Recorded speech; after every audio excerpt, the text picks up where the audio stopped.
Wouldn't it be weird if I just sat there during the whole live stream and didn't say a thing?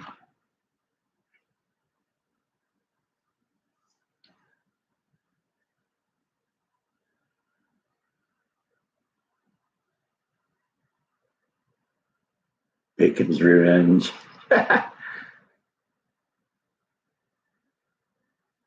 Yeah, so that's my costume this year. Yeah, and my nice bloody apron here.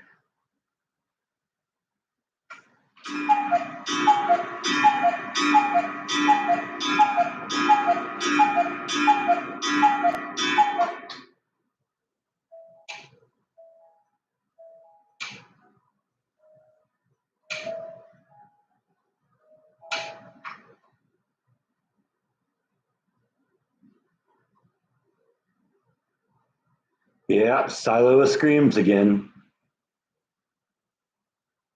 Yeah, I know. I intentionally waited to say anything until the grandfather clock went off. Yeah, it almost looks like it's tie-dyed, doesn't it? Got tie-dyed by Jack the Ripper.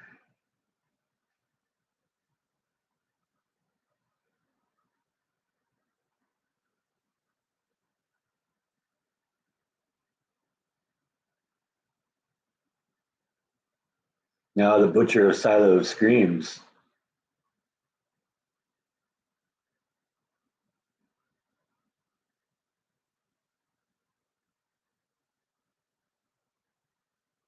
Yeah, that's what it's supposed to look like. They got this stuff that's blood in a jar, in a bottle. Actually, there's different kinds of fake blood. They got the kind of really liquidy stuff that's great for this, and then they got kind of a gel kind of stuff. It's almost like a thick glue, like almost like molasses, and that's what you use for like this kind of stuff to kind of create this kind of effect. And basically, you just dab a little bit on here, and then you leave the knife upright for a while. And over the next 30 or 40 minutes, it'll create these long, slow drips before sort of drying out. It doesn't completely dry out because it's still a little bit tacky. But I suspect as time goes by, that'll get to be pretty solid. And it'll hold up really well. So that's also the kind of stuff that you use when you're doing wounds.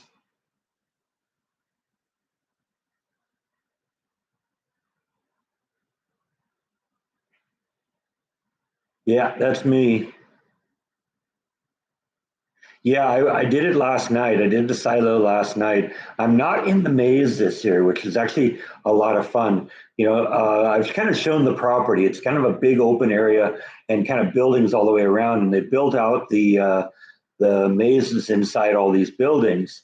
Well, they, while people are waiting to get in line, while they're coming into the area and getting, moving from maze to maze, I was out there kind of interacting with the guests and trying to be a little creepy, walking around with that thing. And this guy's my prop here. That's pretty horrific looking, right? Supposed to be a possum, partially skinned. So I'm walking around like showing people this. I was kind of joking with the guy over at Silo Screams, telling him that I wanted to hang out next to the food trucks and try and convince people to take what I had. Decided against that though.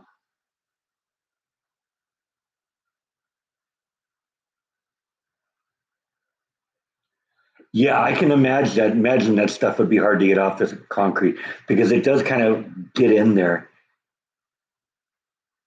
Not entirely fresh, Darth.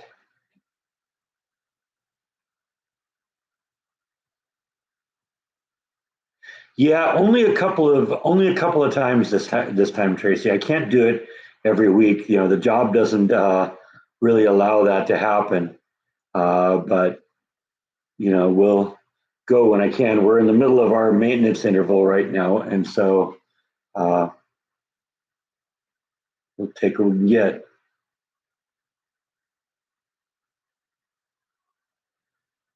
Yeah, perhaps, Darth. We'll see.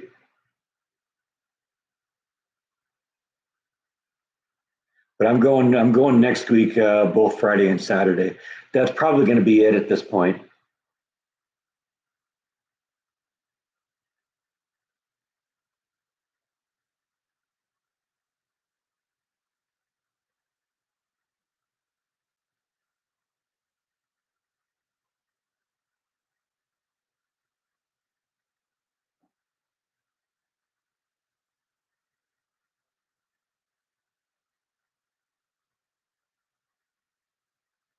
It is. I had a blast. It's a little different from being in the mazes because when you're in the maze, you can always count on a good jump scare. So you can hide in some dark spot and jump out and go boo, or something even worse. But this time, it's fairly bright outside, so they could see you coming. So I just had to focus on being creepy. And so, they'd be coming into they just paid their entrance fee and came in, and I'm like going after them, just kind of getting in their face and kind of, trying to get them interested in my dead possum and all that. It was a lot of fun. I still got my scare of shares, my share of scares, my share of yeah, my scare of shares. That's good. Yeah, I got that too.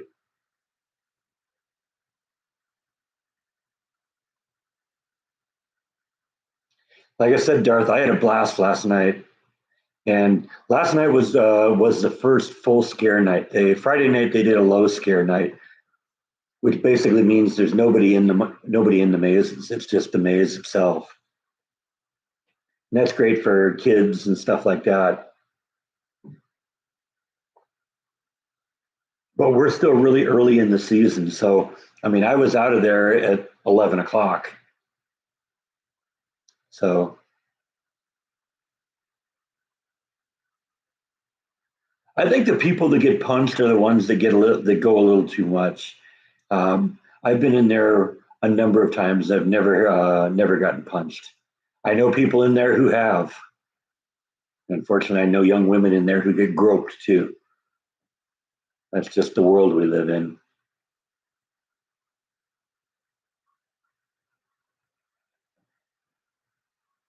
Yeah, yeah, I agree, Yvonne.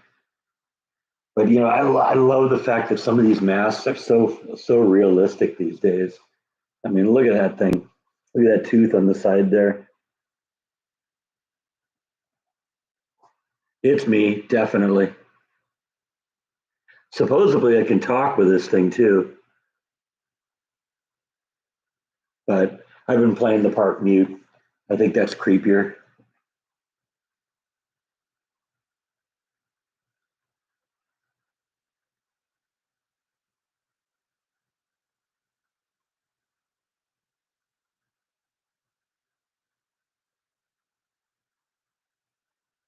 Good morning, Connie.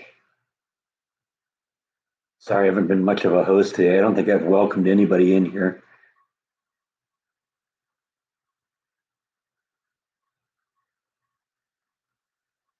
Well, I do sound a little muffled, but I also kind of like the fact that it creates almost kind of a more baritone tone to my voice. Listen, take my glasses off here because I think it's more intimidating this way, don't you? I do. So I could pull it off if I had to talk, but I'm there to be creepy, not to improvise lines. But I don't know. That's kind of cool. Ah, every time I do that, I got to do something with my hair here, and it's screwing me up because the picture's backwards. Yeah, I don't know how good that looks, but Really, I'm just getting a mirror out here.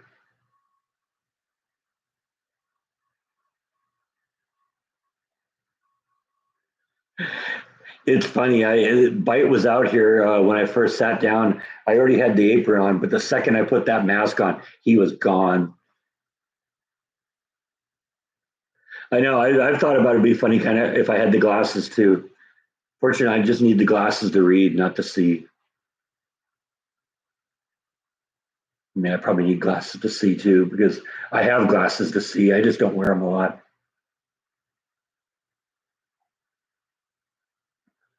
I do if I'm driving somewhere that's a long ways away, or sometimes when I go out for my nightly hikes.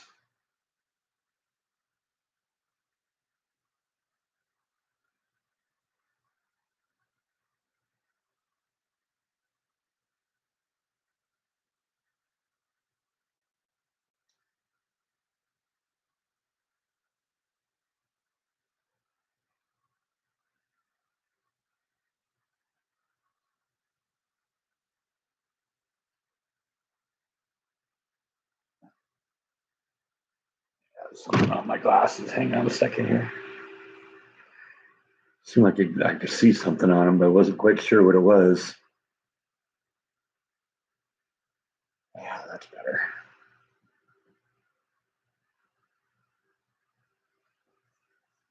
Yeah, I'm glad I'm doing it too. Like I said, this is a new role for me being out, you know, outside the mazes, but I had a lot of fun doing it. And the truth is, it didn't take me really long to latch on to what would kind of creep people out because the truth is, the jump scares are great inside of haunts like Silo Screams, but you know, the jump scares only work if you have a place to hide behind and or it's dark or the guests are blinded somehow, like by strobes or something like that. Then you can jump out and go boo and really get the full effect. But a lot of times when I'm in there, I'm in a room that's lit. So it's not that easy to hide. When I was in the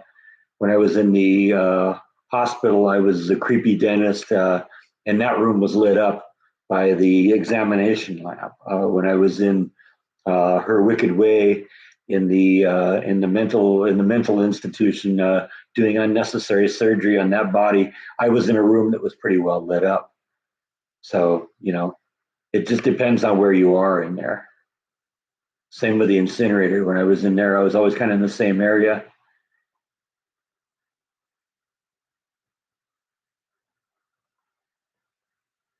Yeah, pork chops, maybe. That would be kind of funny. Yeah, I like Darth. Darth has a wicked sense of humor, like I do.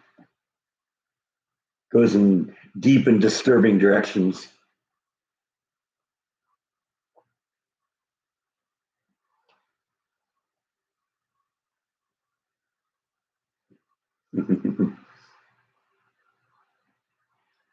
Well, I mean, I got the blade for it here.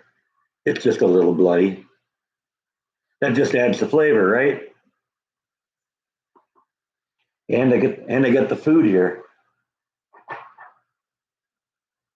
Fresh killed on Wednesday.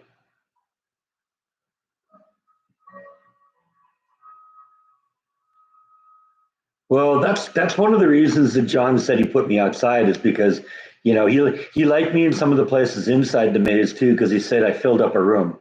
But yeah, I'm 6'3" naturally, and I wear my big Disneyland shoes that I used to wear at work, which are just plain black, but they have big thick soles. So that makes me about 6'4". So I tower over people in there.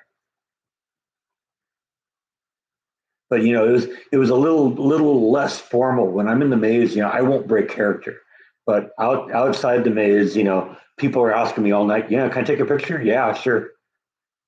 So it's funny. We have some of Bell County's sheriff department come down and kind of provide security for us. And I had actually had one of the cops come up to us, come up to me late in the evening and said, "Can I get a picture with you?" That was also the same cop that tried to creep up behind me and scare me. I turned around and I saw him. He's like, I was going to try and scare you. He's like, yeah, good luck with that. No new rocks since last time.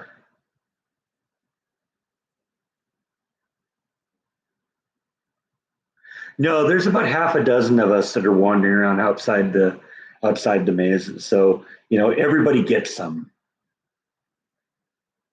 But for a while there, I was the first person that people ran into when they came, yeah, after they paid their ticket, came to the gate.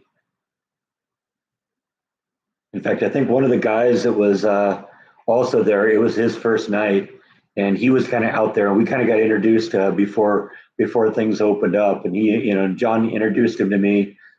I said, "Yeah, this guy's been around for a while. He's one of our regulars." And it wasn't long, and before that guy was, you know, learning a few things from me and getting his own scares too. So that was fun.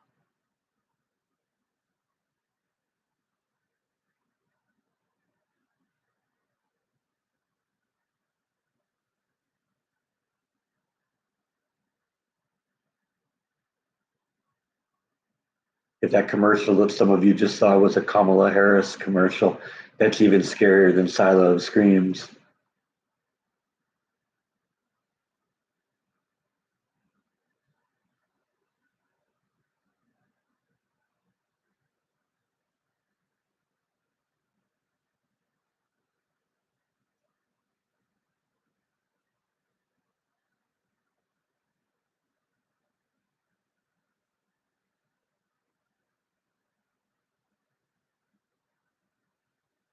Twice, two more times, John. I am definitely going to go to this coming Friday and this coming Saturday.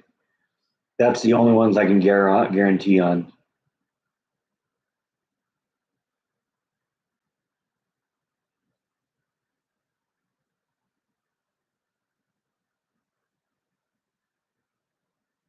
No, I don't really need to practice a whole lot. Um, I just guess I'm just a natural.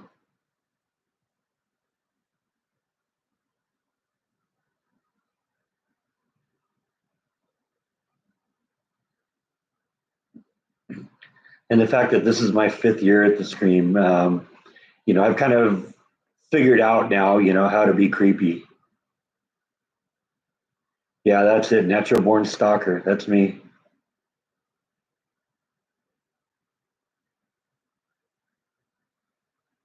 Actually, we shut down operations on Friday.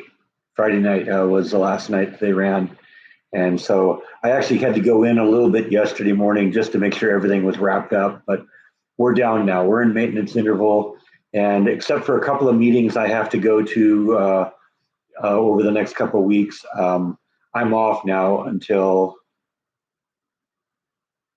a week from Wednesday. So like 10, 11 days, something like that. I'm going to try and do some fun stuff over the next few days. I got something I want to do in the yard, but I might get out on the road a little bit and go see things. I don't know what at this point, but I'm open to going on like maybe a little road trip or something. No, not Yellowstone, not going that far. But I am thinking maybe something maybe within a 500-mile radius. Maybe one day there, one day getting there, one day hanging out, and one day coming back.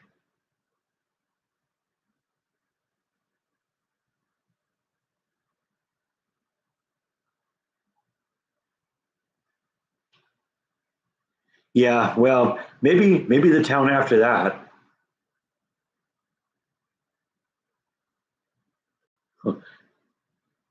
I could see a lot of Home Depots within 500 miles.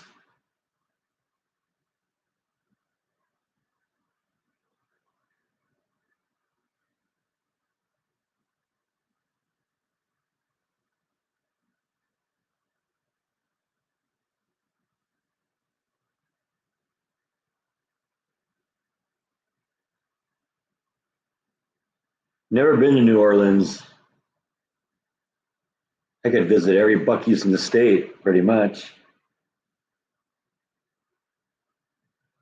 I've been to what, 5 of them now, I think, 4 or 5. Been to the one in Temple, been into the one in can't remember what it's called. Been to the one in Ennis, and I've been into the one in Fort Worth. They're all pretty much the same.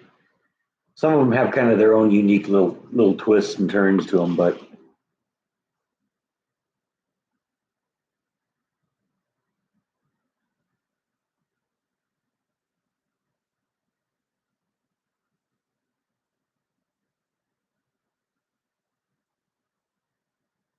what is it? It's in Boca Chica. Full stack of the Starship. What Starship? I don't know. Maybe there's some reference there I'm missing.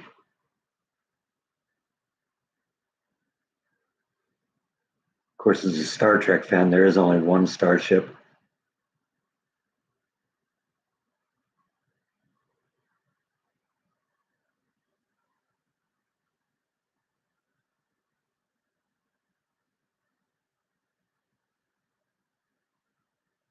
No, honestly, Gene, they aren't as good as they should be. Oh, okay. It's a SpaceX thing. That might be actually something to be interesting. It would be it'd be interesting to see a launch because you're right. I guess he is down in that area. I don't know, something to think about. Maybe not this trip, but that is a good idea. I would love to go see that. We have a SpaceX facility in McGregor, which is the next town about 15 miles that way. And they test rockets there. And every once in a while, you'll hear rockets going off and the whole house will rumble. And that's from them testing a rocket in McGregor that far away. It's amazing. Yeah, that would be quite a road trip, Stony. Alaska to Texas.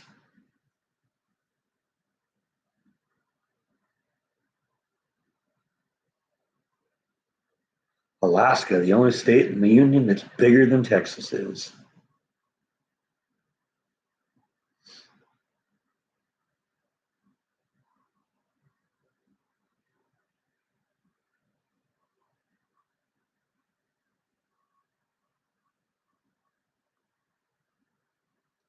Oh yeah, I'm absolutely doing the silo screams again this year, Bill.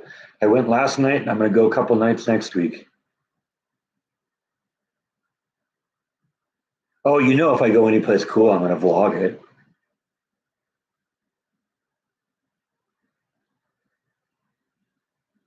I mean, otherwise I wouldn't even tell you about it.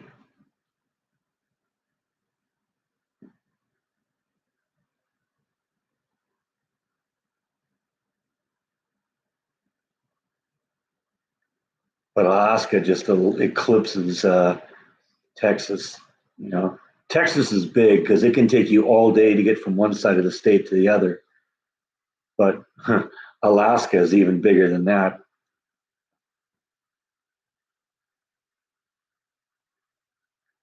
Yeah, I think pretty much the garden's done. I mean, every once in a while I'm seeing new tomatoes, but it's just like once in a while now, like maybe one tomato a week.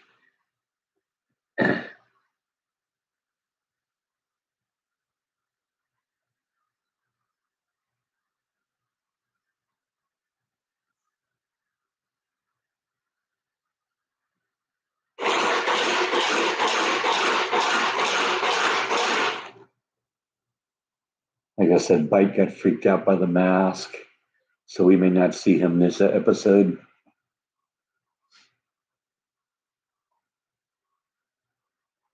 See, he isn't even peering around the corner. No Bite today.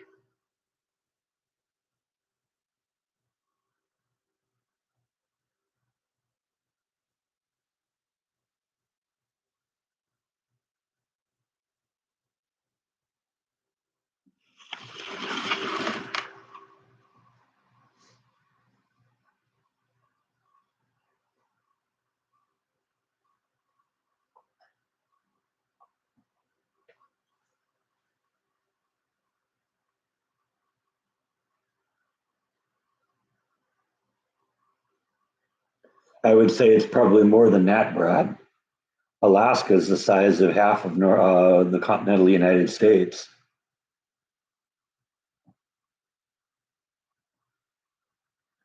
I mean, let's just put this into perspective here. We got the maps.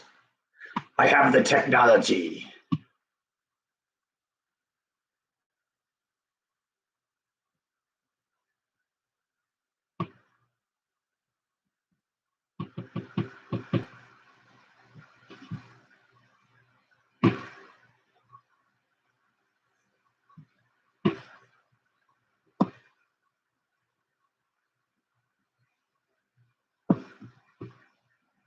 I got to get the thing, get all the ads off the screen here.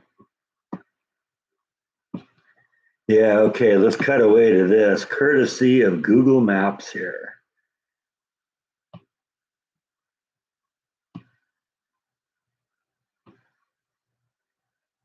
After I go through all the permissions and all the craziness I got to do this.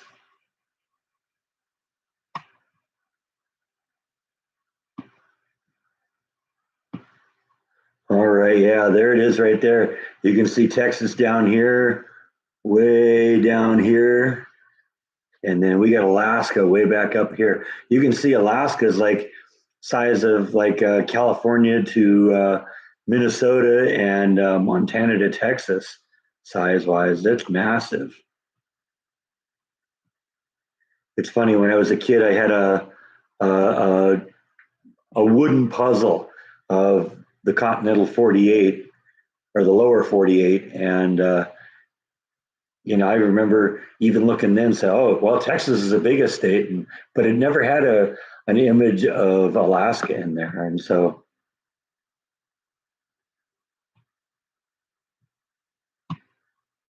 I don't know.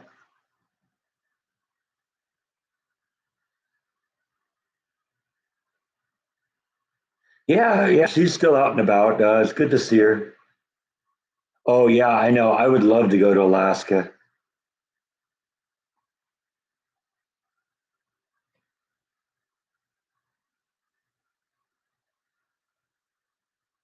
I don't think I'd have a problem with Alaskan winters as long as I could stay in all the time.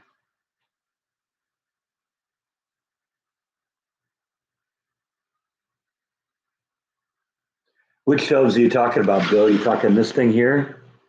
If so, that's I did a video on that. I don't know, a couple months ago. That was an old desk that's always been there, but I transformed it into a rock display case, and so that's what that is now. I assume that's what you're talking about.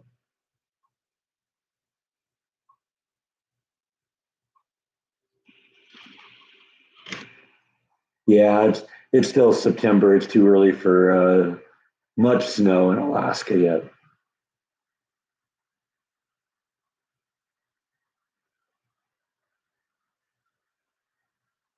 That'd be a trip to have that in your collection. The canceled check for the purchase of Alaska, $7.2 million. That was quite a deal.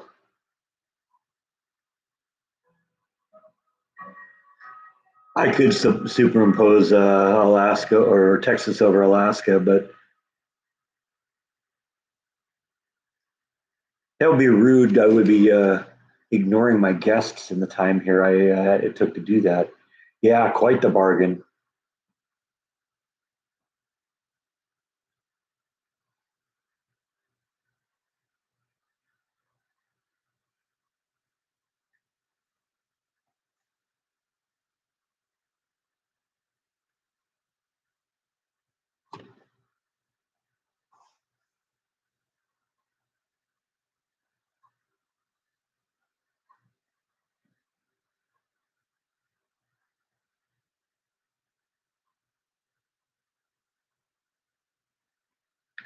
Yeah, that is one of the issues you have to deal with Alaska. You can see Russia from Alaska.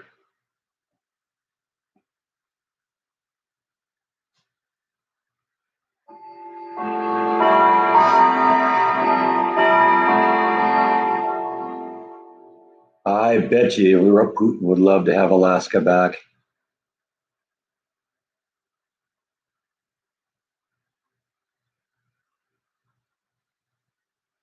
don't think that's happening now.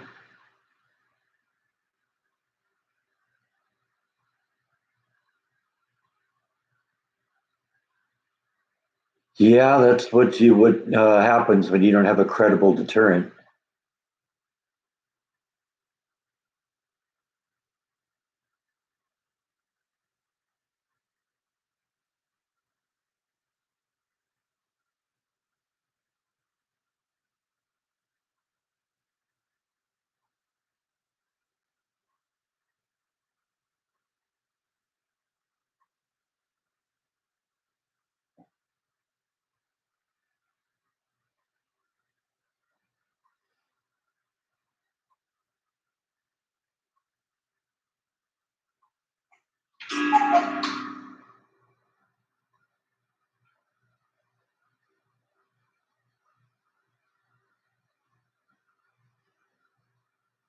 Well, Putin said he wants to bring back the old Soviet Union and reclaim all their territory.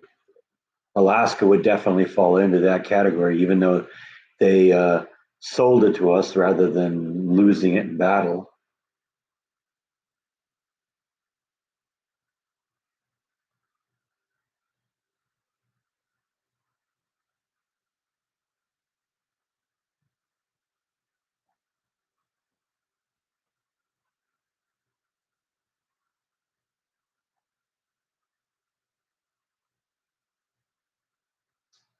I haven't done a restaurant vlog in a while, have I?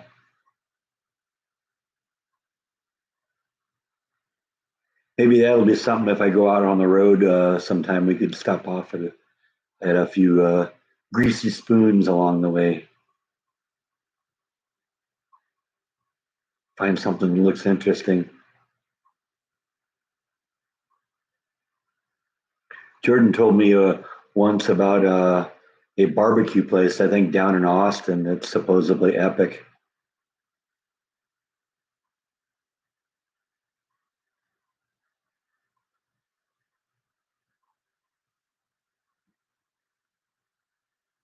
Be fun to do another filming location vlog, but unfortunately, there aren't really a whole bunch of things here in Texas that are movies that I would be interested in doing.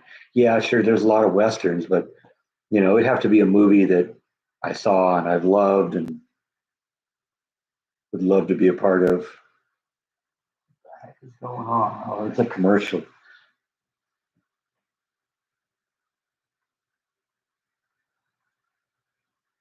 That's what they say.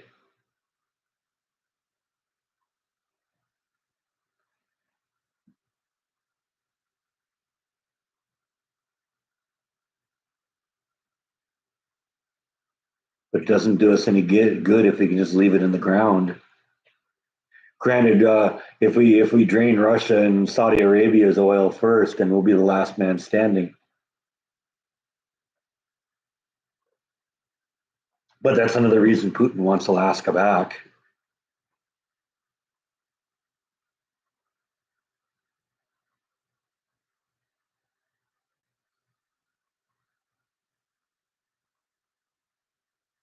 I hope he does. I hope he does.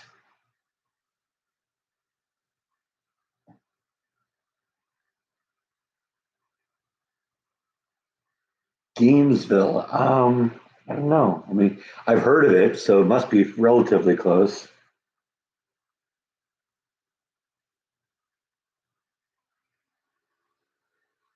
There's so many places here in Texas that I just don't know yet.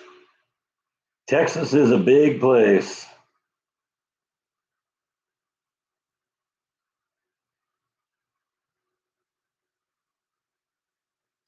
Gainesville, Texas. I must have been there once.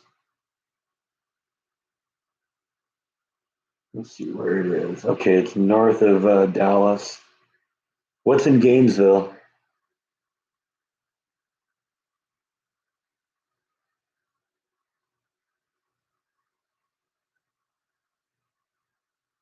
Yeah, it looks like it's probably 175 miles here. It looks like it's about 75 miles, 75 miles north of Dallas. Now, it isn't the LBJ uh, presidential library, because that's down in Austin. Jordan and I went and did that once.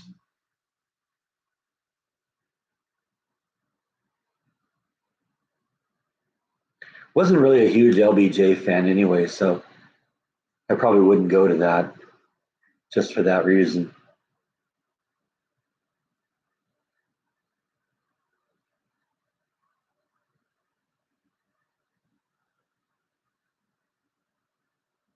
Hi, Roberta.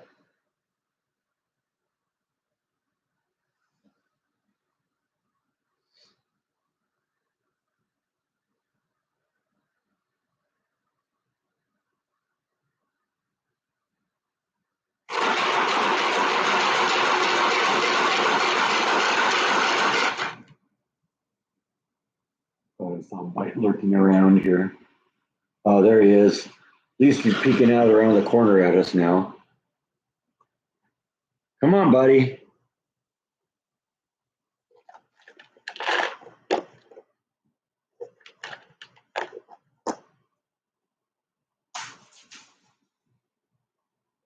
Sometimes you got to bribe them.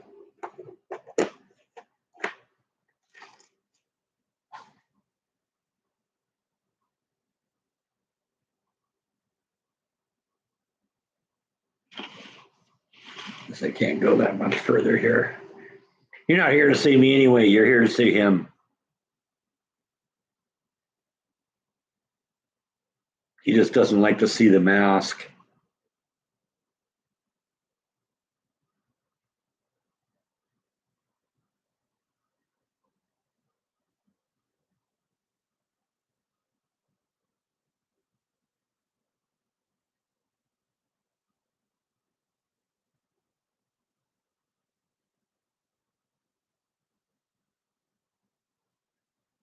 Well, that may be as close as we get to him today.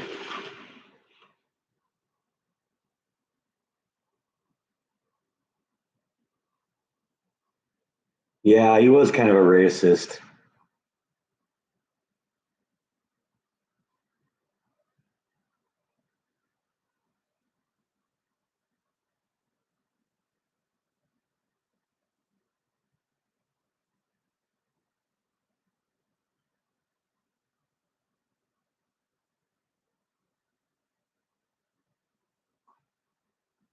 Oh, we're losing Tracy. Thanks for stopping in, Tracy.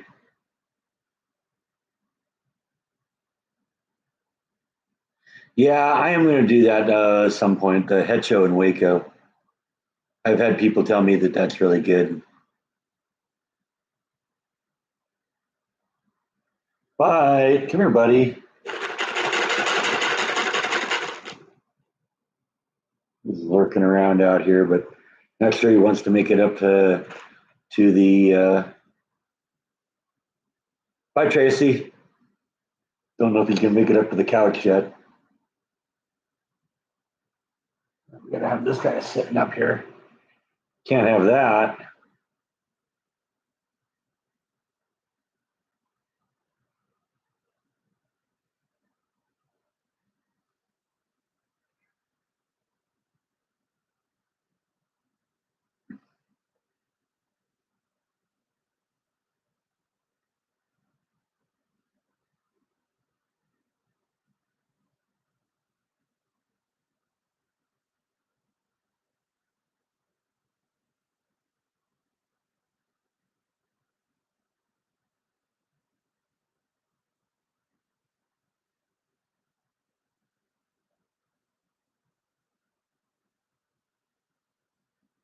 Yeah, he has not approached me since I put that mask on.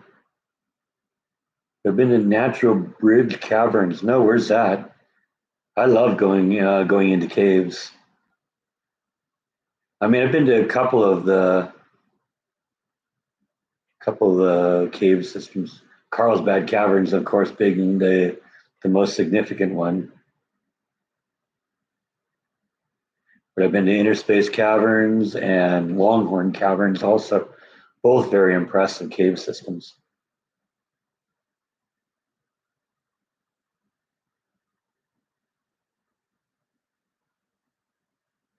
You're San Antonio, huh? I think maybe I've heard of it. And maybe I just ruled it out because it was a little further away, but that's a possibility too. Because I did when I first found Inner Space Caverns, which was the first one I vlogged. Um, I was looking for like caves because I remember how much fun I'd had when we went to Carlsbad Caverns when we were kids, and I was wondering if there were any caves here, and that was how I found Inner Space and Longhorn Caverns. And I remember there were a couple others, and it seems to me I do remember one called Natural Bridge Caverns.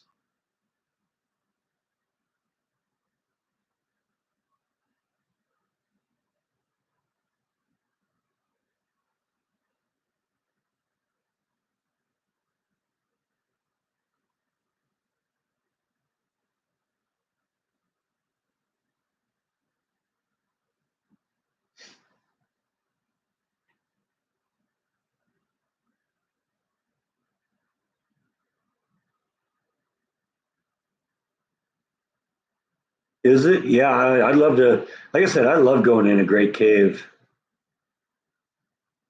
I was a little disappointed in the Longhorn Caverns. They wouldn't let me film in there. I think the problem is it wasn't necessarily have a problem with people filming in there because they said I could take all the pictures I want. But I think the problem is a lot of people when they think of cameras for shooting film, they're thinking of these things that you're holding up to your eye and walking around like this. And I think there was danger at one point of somebody was paying more attention to the camera than where they were going, and they end up walking into things. But I don't think they think of cameras like this, which is something I can just kind of hold here and still watch what's going on. But rules are rules, so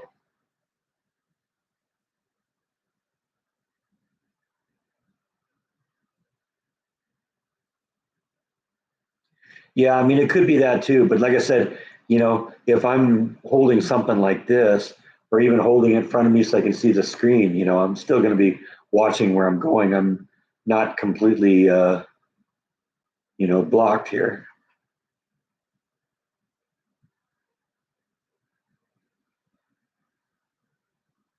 Yeah, it's one of those things you almost have to look into before you go to a place like that.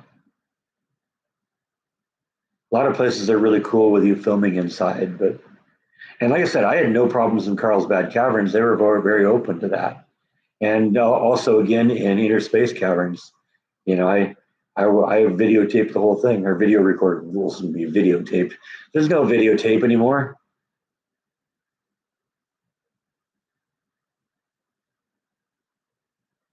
Seems to me I went to Alabama for a summer. One of the years I was working at the CD factory, and I visited a cave system there that was pretty impressive too. It was in Huntsville.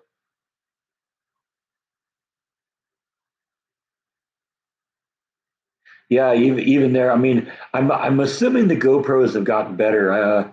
The one thing I'm not really fond of the GoPros that I have, and I got to admit, I have the original GoPro and I have a GoPro 3, and I think they're up to like 10 or 11 now. But the GoPros I have don't do very well in low light.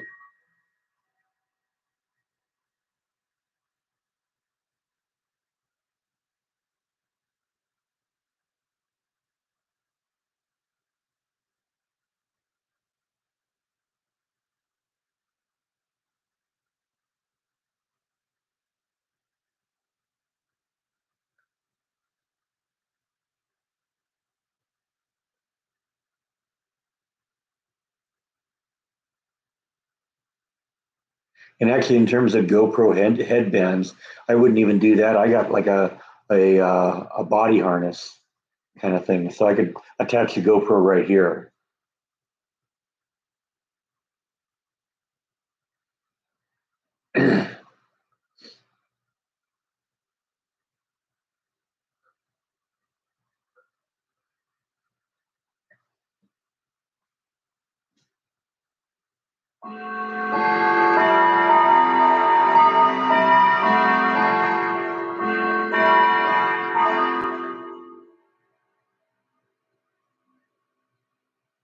Yeah, exactly, like a body cam.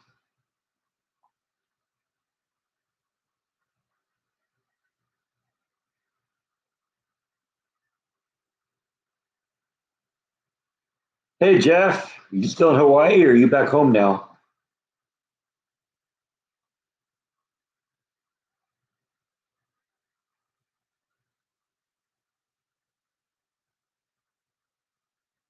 Yeah, GoPros are fun little cameras. Still in Hawaii, all right. Have you run into Matt yet?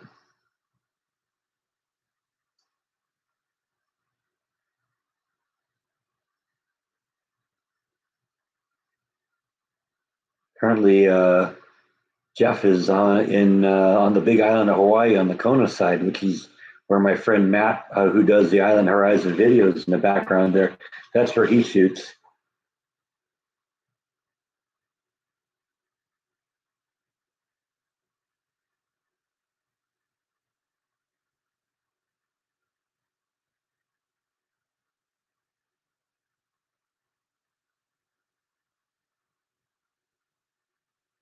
You tend to get, yeah, I mean, the headbands are kind of cool, but if you don't, keep your head real smooth, you tend to get really jumpy images doing it that way. The body harness is more like a steady cam. Yes, you can take them in the water. They're awesome. They're good to like 30 meters, I think.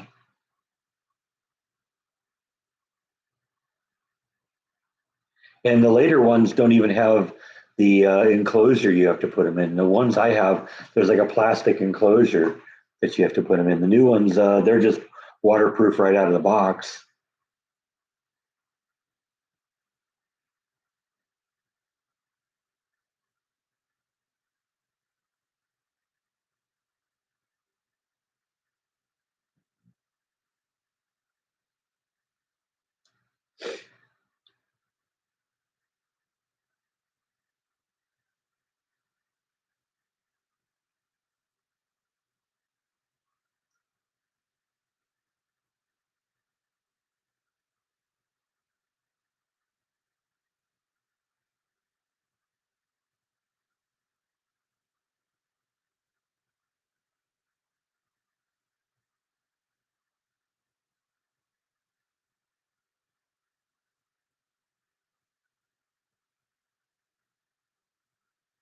Yeah, the new GoPros are supposedly something else. I think they're doing 4K now. What I love about my GoPro is it does really gorgeous time lapse video.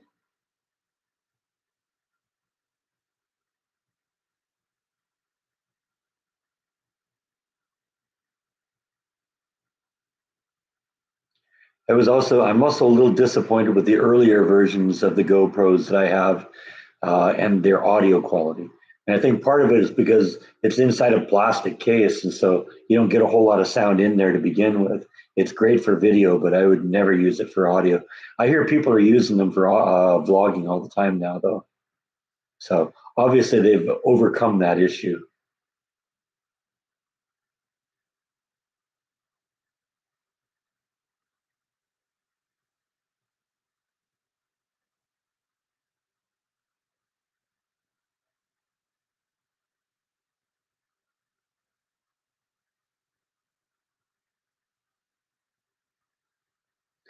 From time to time, I do time lapse video on some of my product projects. The GoPro, that was where I did my first experiments with time lapse video.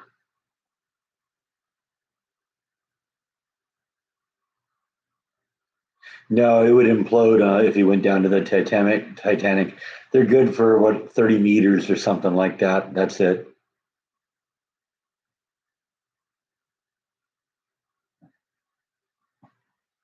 Yeah, the time lapse mode is just. I mean, granted, the most recent one I have is a Hero 3, and it's pretty ancient, but there's just a setting to do time lapse mode in the settings. In fact, it's all controlled by the phone. You put the GoPro app on your cell phone, and you can control it through Bluetooth and play back on it and the whole thing, turn it on, turn it off. It's a great little system.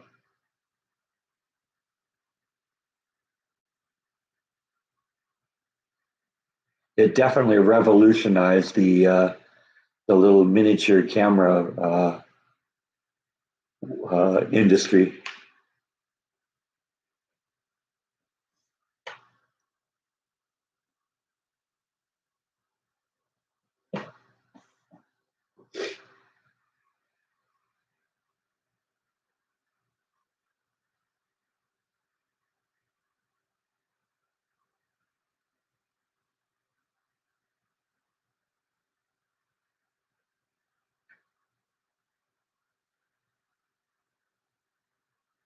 You have the five, okay. Like I said, I think they're up to 10 or 11 now.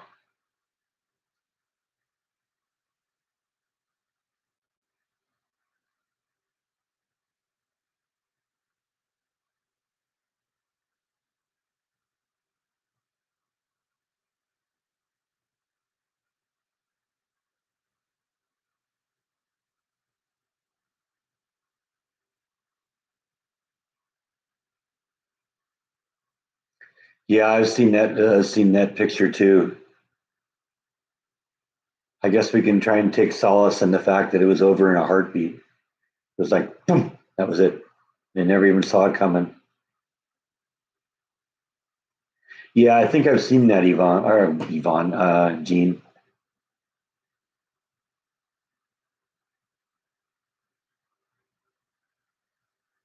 Guess if you're going to go, that's the way you want to go.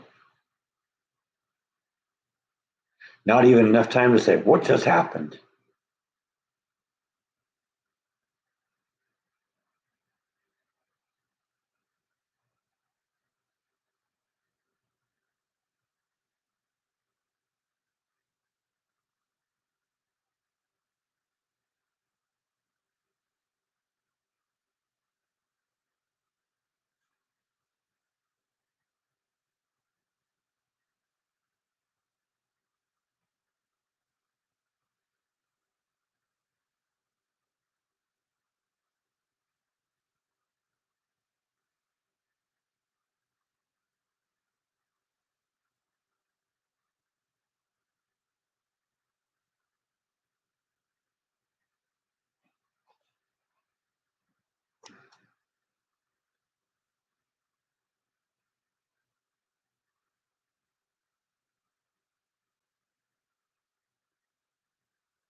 Well, whenever you're going down in something like that, you're always, even in a real submarine, like a military submarine, you're going to hear it creaking as it goes down. So I'm sure that's the case. They're saying that part of the problem was that they were using like uh, carbon fiber, and carbon fiber is designed to deal with that.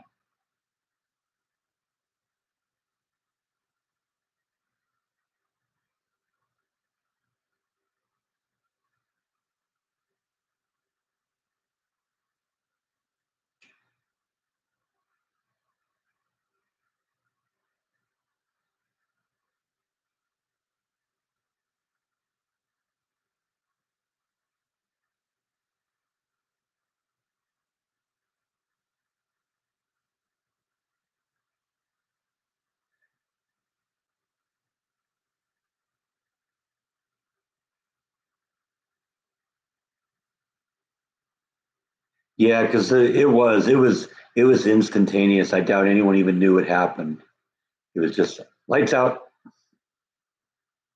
They were crushed in an instant, crushed like a beer can.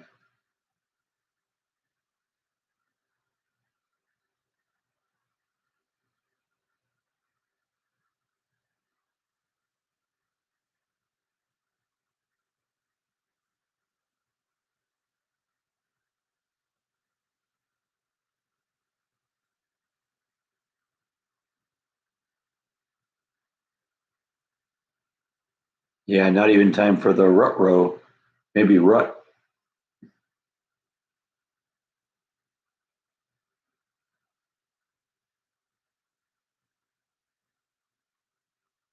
If that, Gene.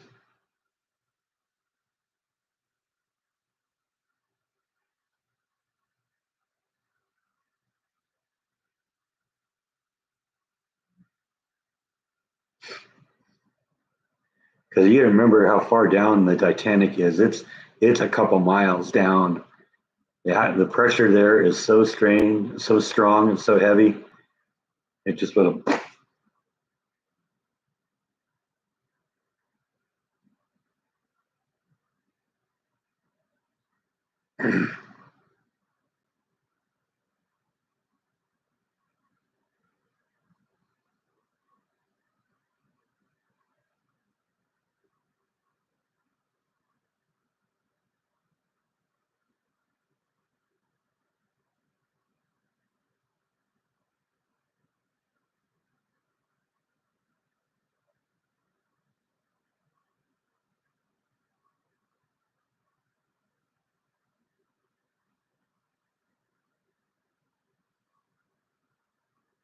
And are there any bones?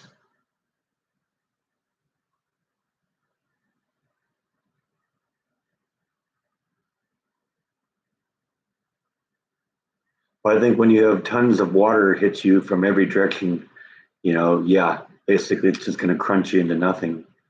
I doubt there were any bodies left. If there was, it was just maybe some bone fragments.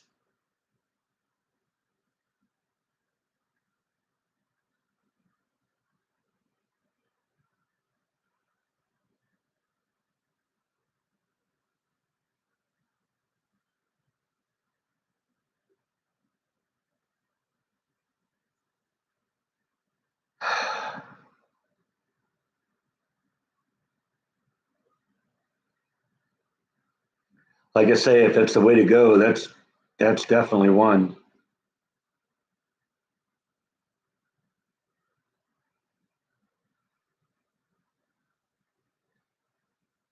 Over in an instant.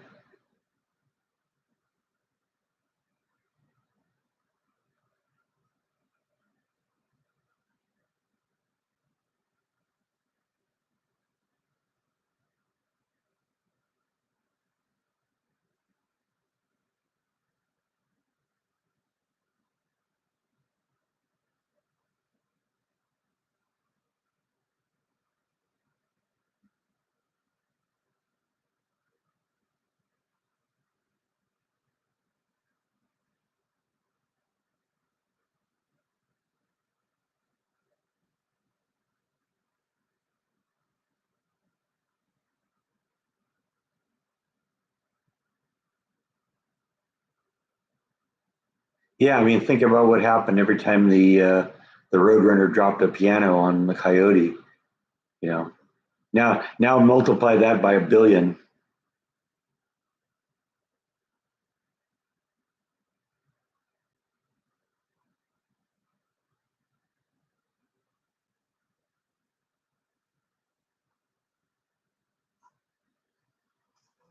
How often you get Roadrunner comparisons when talking about submarine disasters? I got to admit that was not a direction I expected this live stream to take today, but here we are.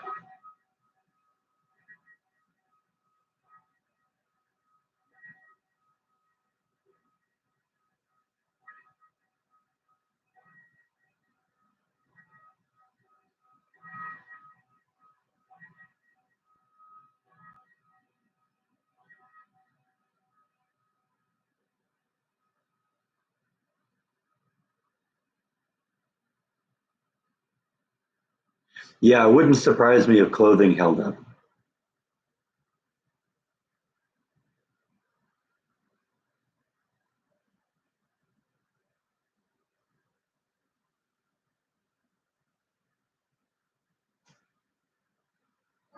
Never made French bread. I love French bread.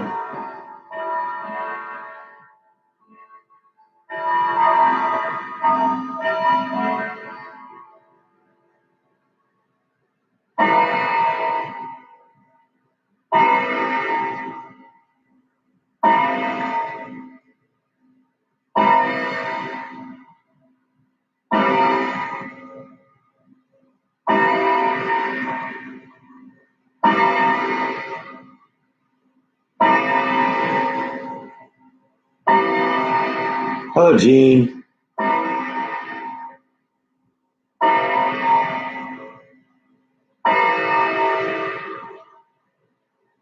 I'd actually love to make bread sometimes, but I've tried it a couple times, just not had good results with it.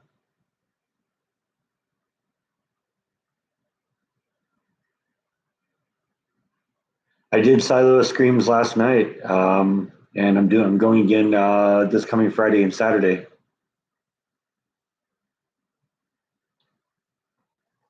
I wore this.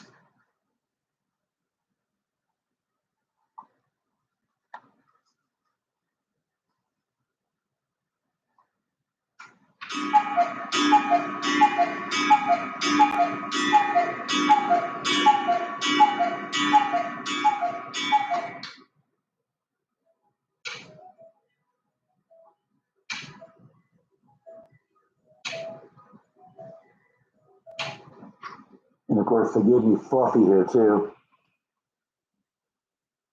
That's pretty gory, isn't it?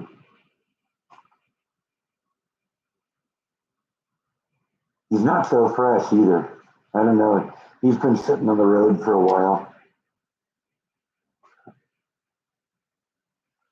But I had to go chop up the good parts.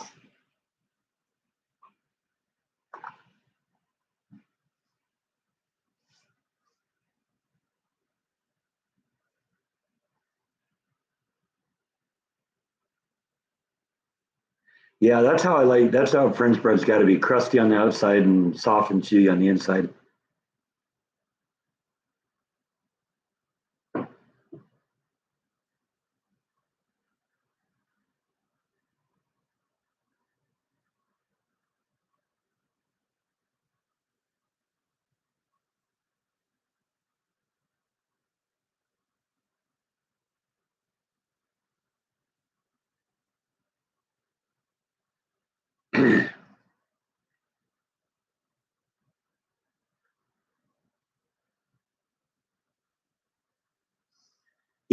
Yeah. Well, I've got the clocks now set so they aren't all going off at the same time because it just got to the point where it was just racket in here when I wanted to kind of get them all to the point where they were all synchronized.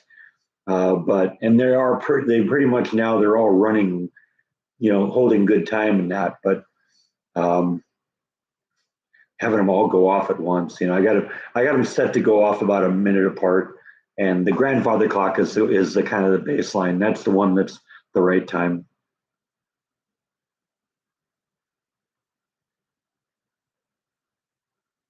No, I don't put makeup around my eyes.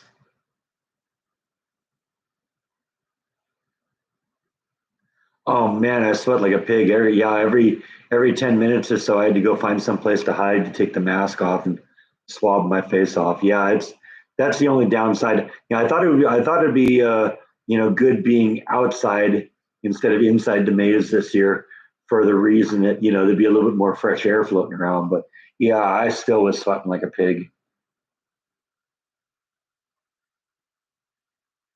No, I play the whole thing mute. I don't talk or say anything.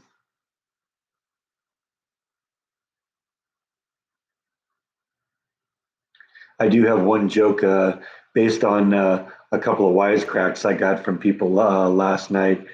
Kept people kept when I kept trying to give them some of the possum, they'd say, "No thanks, I'm vegan." It's like after hearing that twice, I said, "Yeah, next time if somebody says that to me, I'm going to say, yeah, so is he."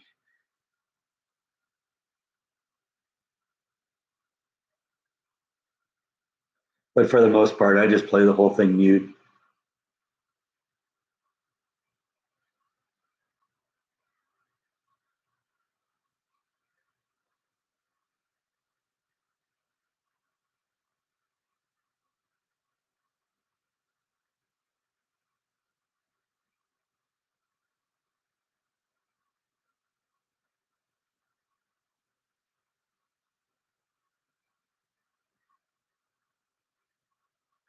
What the heck are we watching back there? Oh, it's an advertisement. I didn't know they were advertising on Matt's channel yet.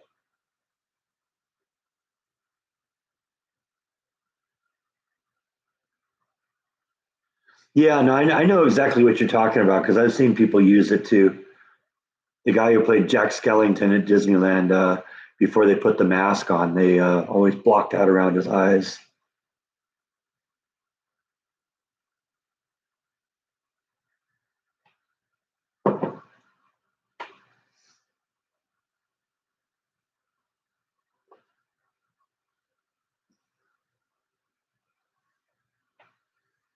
I didn't. I was going to try and do some of that. I had a makeup stack that I used last year, but it dried out over the year, and I couldn't do anything. And I couldn't get. There wasn't time to get into the makeup chair this year. So the truth is, nobody really saw my hands or arms anyway because you know I was walking around with this like this all day. Showing people my roadkill, and so that kind of blocks my arms. You don't really see that. And in terms of the other one, I had this, and so they were more focused on the on the knife than anything else.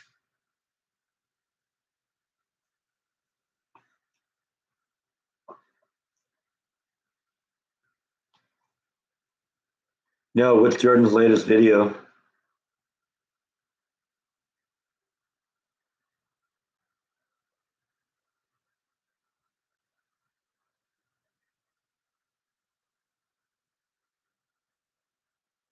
Oh, so it just popped up now. Okay, that's probably why I haven't seen it.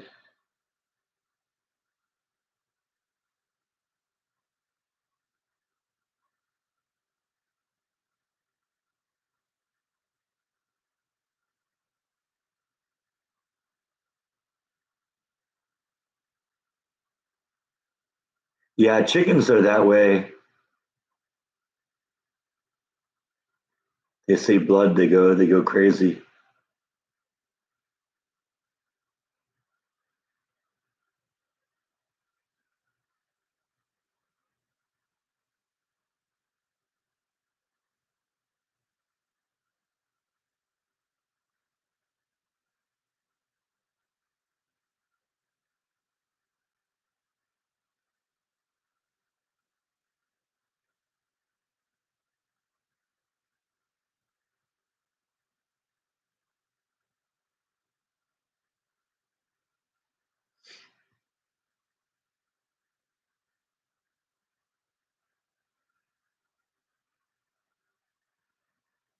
I think it's a chicken's tendency to see red, the red of blood, and think that means attack. That's the reason that they put the rose tint glasses on the chickens. I don't know if you ever seen that. Makes everything they see red, and then they don't see the blood, and doesn't set them off.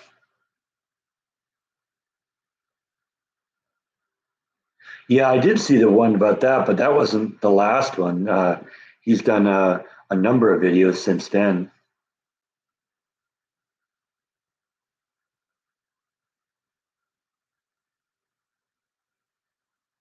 That doesn't surprise me. 7 grand. Um, And in fact, I'm thinking, he was talking about 3,500 for an inverter. It's like that seemed really really low to me just there for a whole house inverter, especially a house his size.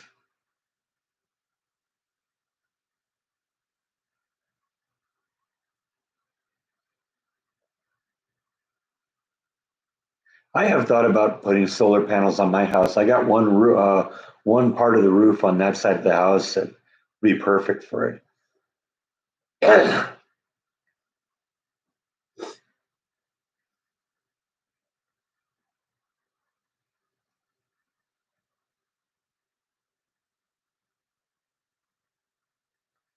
Well, a lot of the problem with the solar panels is is this whole issue that you don't really buy the panel. The panel never belongs to you. What you're doing is the company that puts the panel on your roof, they sell you electricity at a much reduced rate because of the panels. And it makes things more complicated because now you've introduced another party into the equation when you want to move. Because now if you want to move, you got to transfer that ownership of those panels over to the new owner, and the solar company can cause problems with that. They don't they don't like the person or whatever, they can stall the sale.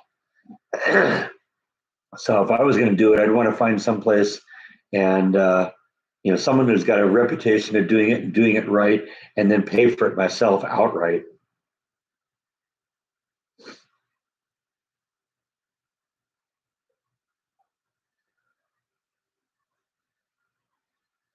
Yeah, I saw that part too. I'm the same here. My AC is on all the time right now. I mean, it isn't, the house is pretty well insulated. And so it cools down, then the AC turns off for a while and then comes back on when the temperature drifts up. So it's not like it's running constantly, but it's on and off all the time, day and night. That's necessary to keep this place habitable.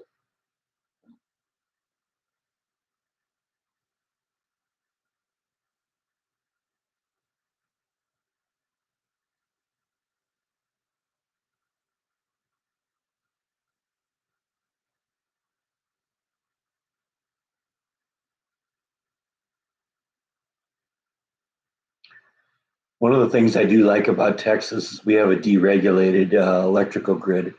So you can go, you're not just stuck with whoever it is that's selling electricity in your area. I can go to any one of a dozen vendors and get my electricity, and I can get like, you know, uh, flat rate bills and stuff like that. I go with a flat rate one. It isn't really that flat rate, but what it does, it kind of averages out the high spots and the low spots.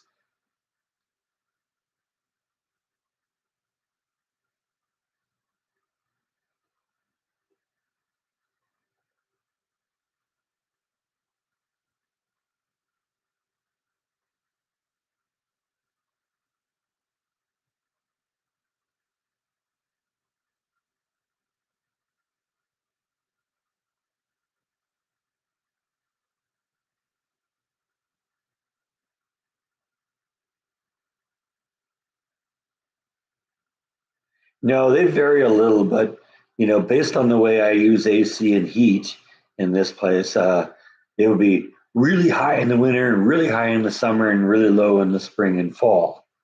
But it just flattens it out a little bit. I think what they're doing is they're running probably like a 6 month floating average or something like that.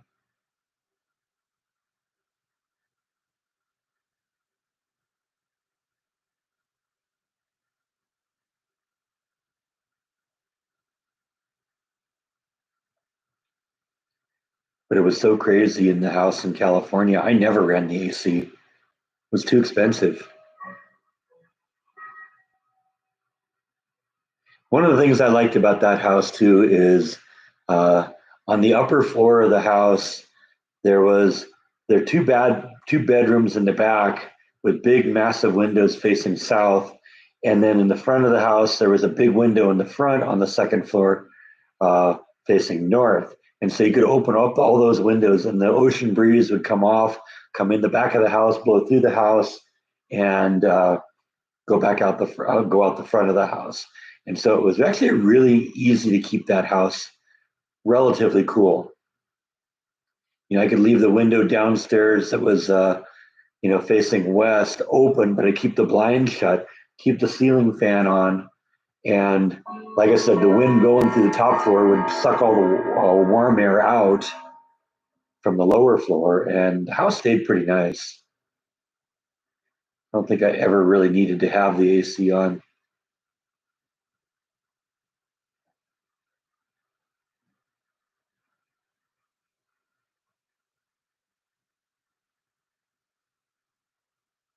I don't know. I haven't decided yet what I'm going to have for dinner.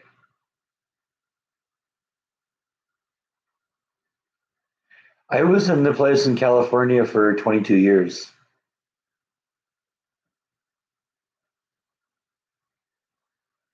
maybe even longer than that.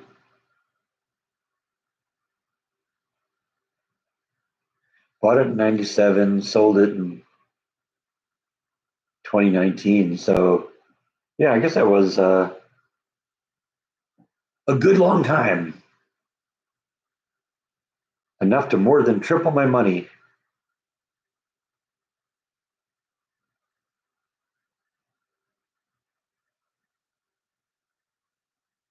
Well, and I agree with that on some level, because Jordan knew that I knew a little bit about house upkeep, and so he actually sent me the report of his house when the inspection was done, and I was actually surprised some of the things that were wrong with that place. You know, including a couple of things that would have been $2 to fix. You know, there were electrical outlets all over the house that didn't have faceplates on them. Those faceplates are cost nothing. Go to Home Depot, you pick up a handful of them for $10, go in and replace it. I would have, even if I did nothing else on that house, I would have done that because the house just looks cheap when you don't have faceplates on the electrical outlets.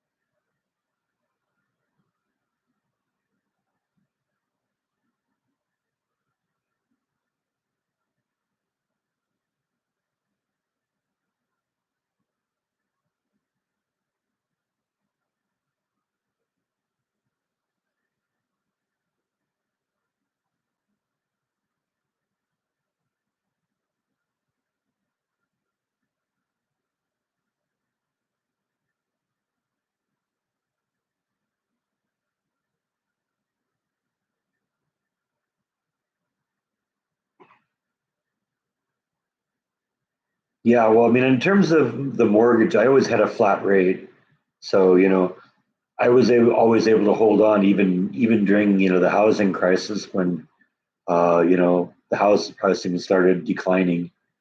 I was able to hold on to it. It just I couldn't survive Disney. Disney was what drove me out ultimately.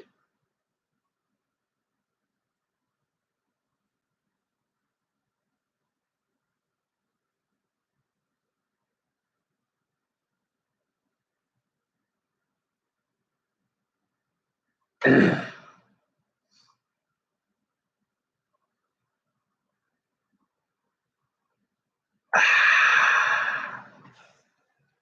remember having to tunnel under the house. God, that wasn't me.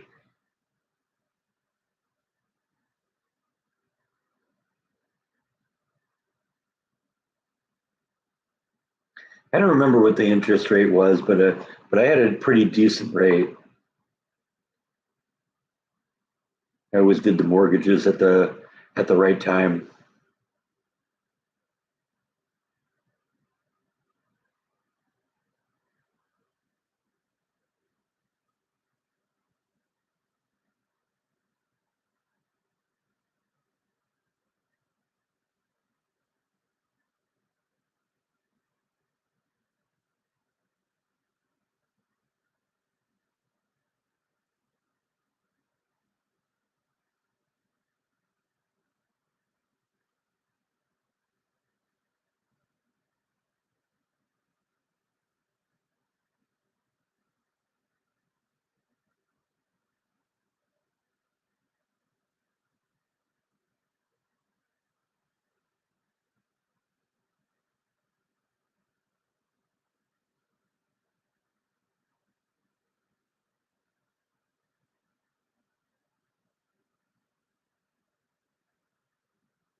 Yeah, that hurricane really did.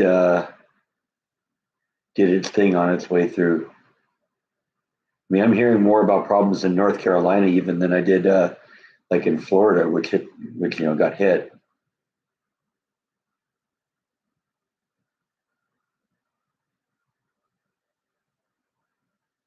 Um, I don't know. HOAs. I didn't. I'll put it this way: when I bought a house here, that was one of the things that was on my list. No HOAs. The one I had in California, I guess, it wasn't as bad as some of them could be. Uh, they really didn't do a whole lot to really screw with you, but I still prefer having my own, making my own choices, not having to listen to some HOA that doesn't really understand what I'm trying to do. Smoky region is smoked, huh?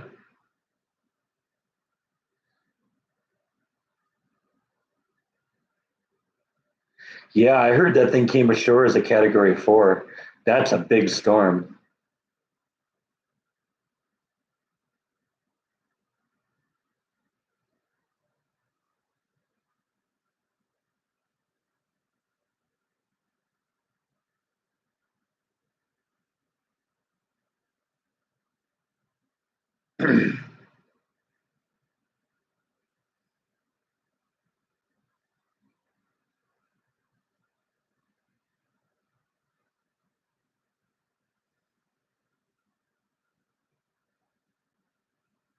Like I said, I've heard enough horror stories about HOAs that I generally try and avoid them. But in terms of the way they go, the one we had in California, it could have been a lot worse.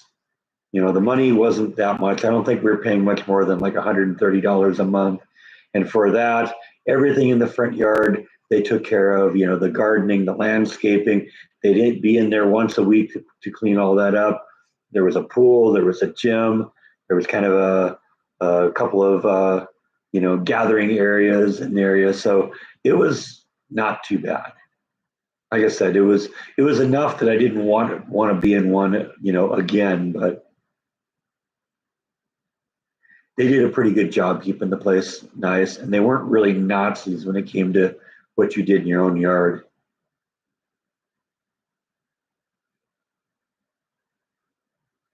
But I understand a lot of people have had much worse experiences than I have.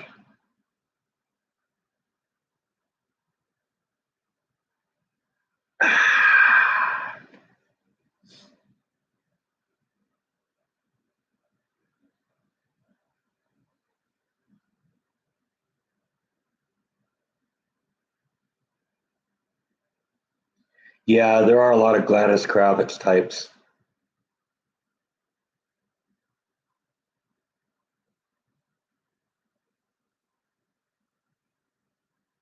No, I think I was in the pool 2 or 3 times the entire time I was there. I mean, I was glad it was there when I did use it. But like I said, I didn't even have a pool for probably the first 15 years I lived, or didn't even have a key to the pool for the first like 15 years I lived there.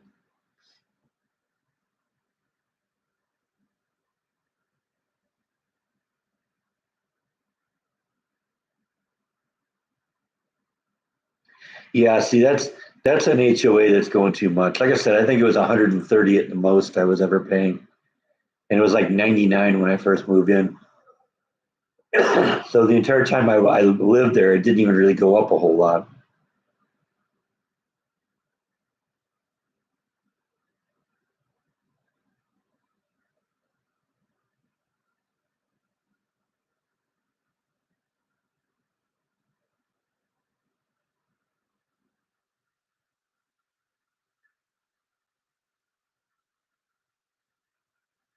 Well, I mean, it was a little bit more complicated because the place I lived in, even though all the houses were separated, it was technically considered a detached condominium. And so that was kind of the route that they used to bring the HOA in.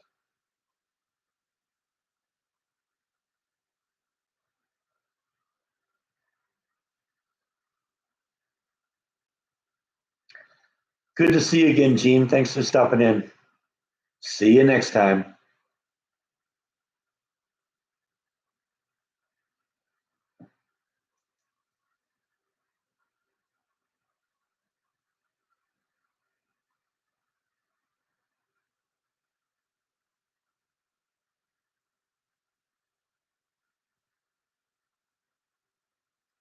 Yeah, see, I never had to deal with any upstairs neighbors. That was always nice, because my house was detached from anyone else's house. Like I said, technically, there were things I had to when I built the patio cover, for instance, I had to get HOA approval. Most of the rest of the stuff I just did on my own, and never had any issues with it. But I understand there are a lot of people that weren't lucky like that.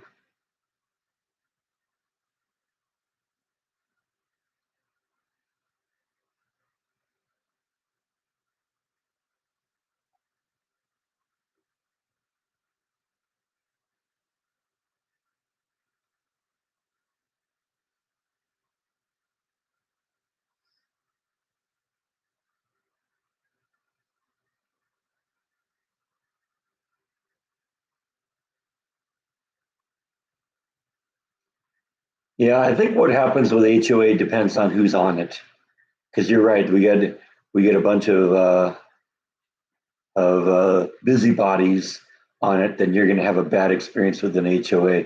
I know when I first moved in, they were looking for volunteers to be on the architectural committee, and that was the committee that approved what improvements happened in the yard. And I signed up to be a part of that in part because I didn't want it to turn into a Nazi organization. And basically, we had specific rules, and the rules were that you know what you did in the yard couldn't damage your neighbor's house. It couldn't damage the overall property, and as long as your immediate neighbors approved of it, we went with it. We didn't insert our own viewpoints in there. We just stuck with the rules, and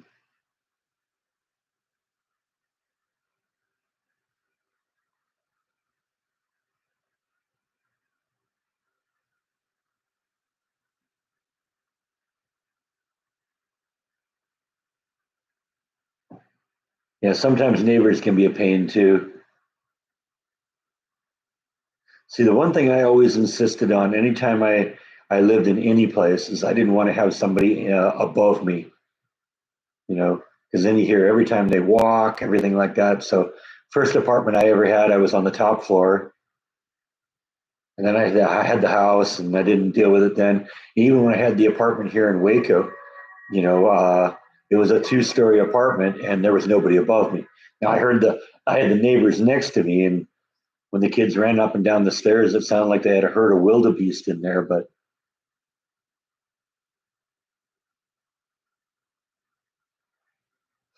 you're missing by, I don't know. Since he hasn't visited us, we can go do a little field trip today. What do you think about that? He won't come visit us because I scared him with my Halloween mask. We'll go visit them. That sounds fair, right?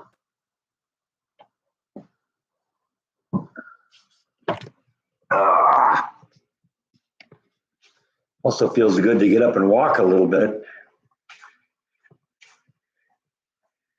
These old bones don't necessarily like to work for long periods of time, but they're not as into being sitting and being sedentary either. Yeah, there's our heroes.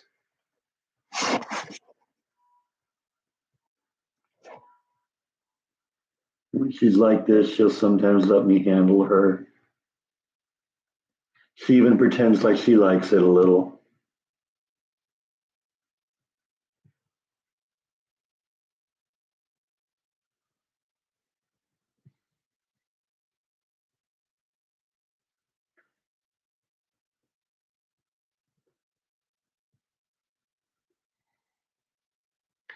So that's our bite and nibble moment. They're both fine.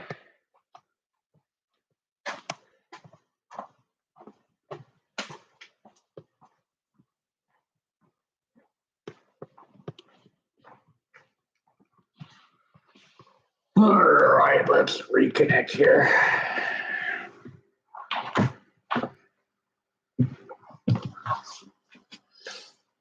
Gotta get myself all plugged in here to do this. Gotta get the power because I don't want to lose power in the middle of the live stream. That's bad showmanship. Gotta have my mouse ready. In case I gotta go over after any trolls here.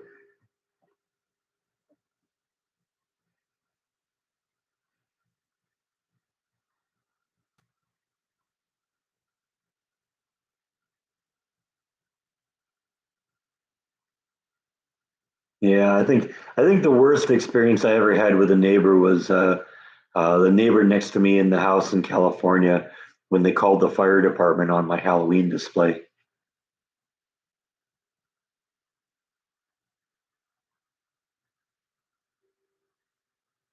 That was crazy.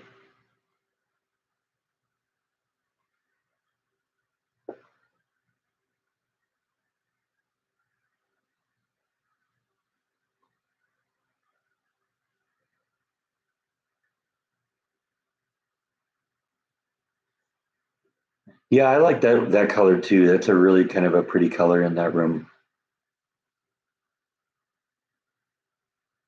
I don't tend to let the cats in my bedroom. I don't want cat fur all over the place.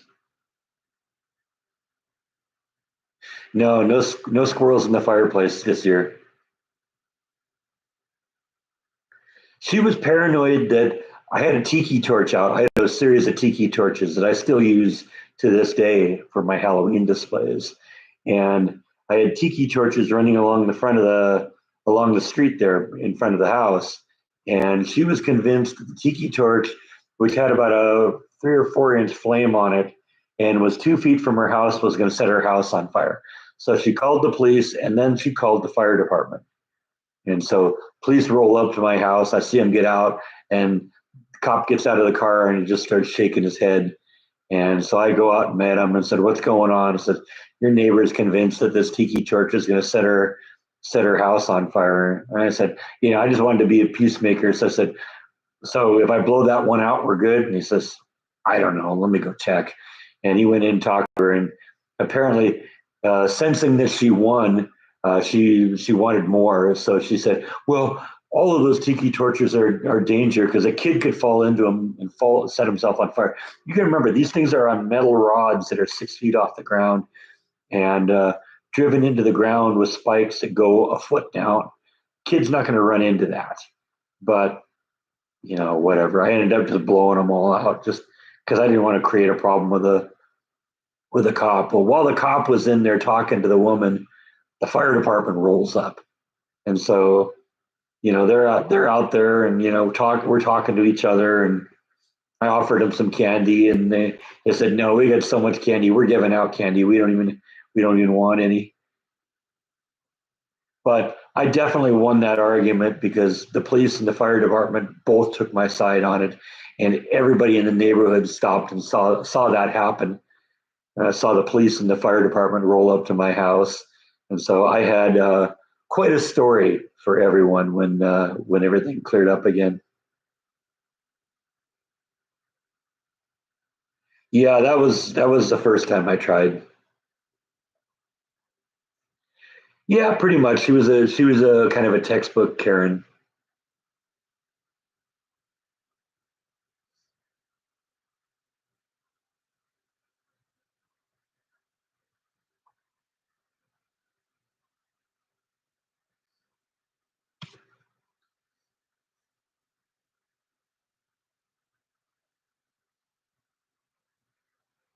I know there's one running for president.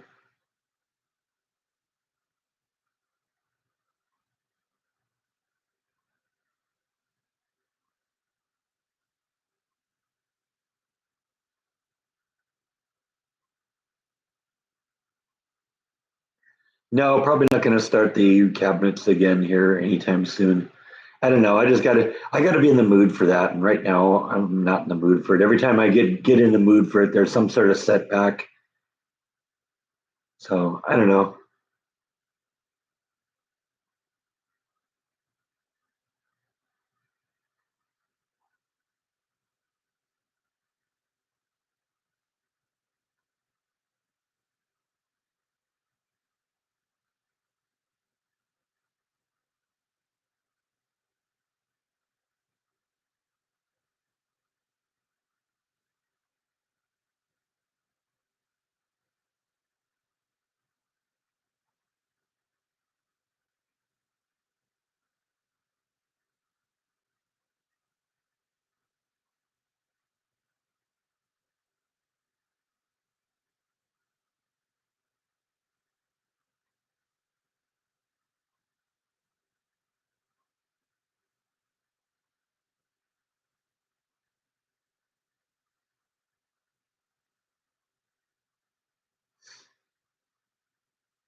I don't think she was necessarily a liar. She's just one of those people that likes to think she's in control of her universe, and that anytime something concerns her, it's got to be a concern to everyone else too.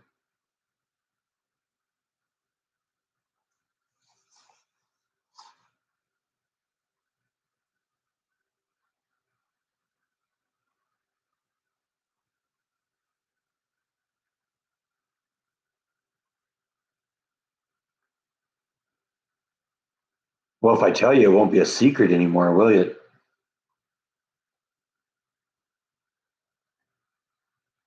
Now, the truth is, I just want to do something to clean up the front yard a little bit.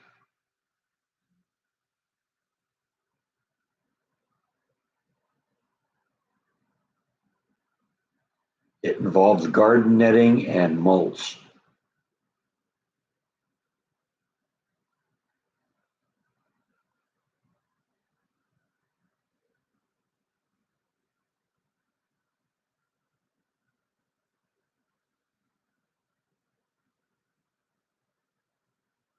Making bacon in the oven, huh? Never heard of anyone doing that.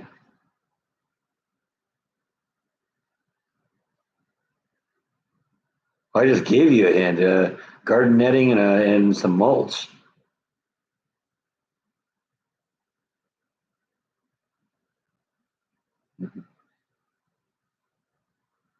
But that's not your line, Darth. That's Princess Leia's line.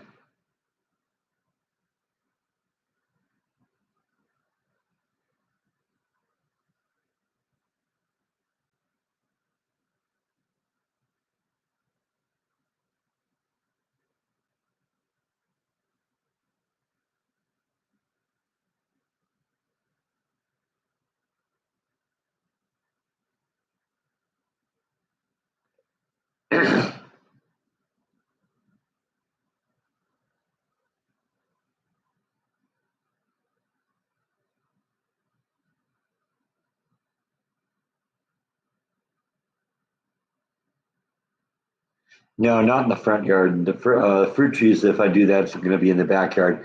And I'm leaning more and more to that. Uh, like I said, I've gone the whole summer, not once said, gee, it'd really be nice to get in the pool right now. So I don't know. I'm leaning more and more towards doing something else. And the truth is, now that I've kind of opened my mind more to doing something else, the mind is kind of wandering a little bit about what I need to do.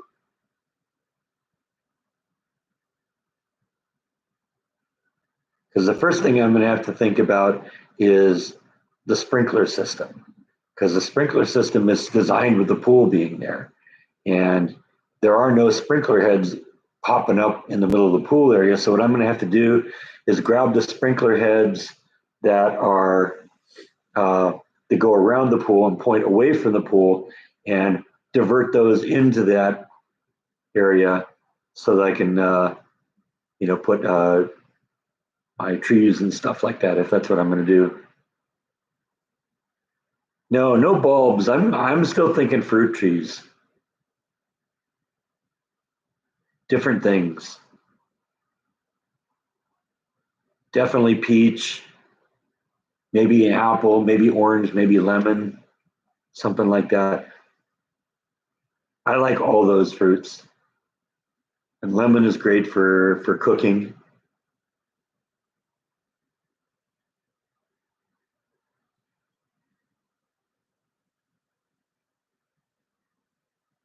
With Halloween, Halloween's always been a tradition of me. I set up day of and tear down day after.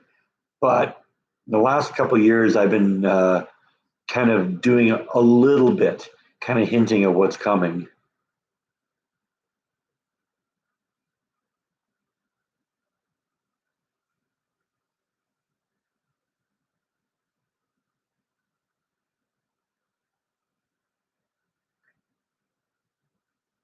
For instance, I'll start projecting the ghost images in the bedroom window.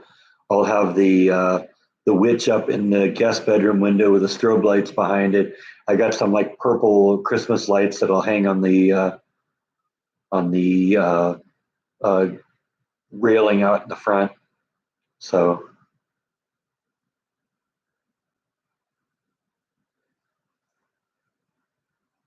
Yeah, I'd love to have fruit trees, and that area there where the pool was. If I expand the perimeter out a couple feet to encompass the sprinkler heads that are there, then there's more than enough room for four large trees in there, and then like a path going between them. I know I got kind of pictured in my head. Plums and pears are good, but I'm not as into plums and pears as I am to apples, peaches, lemons, and oranges. And those are all fairly common things that I bet you, if I had more than I could deal with, that I could find neighbors or even people at work to take them off my hand.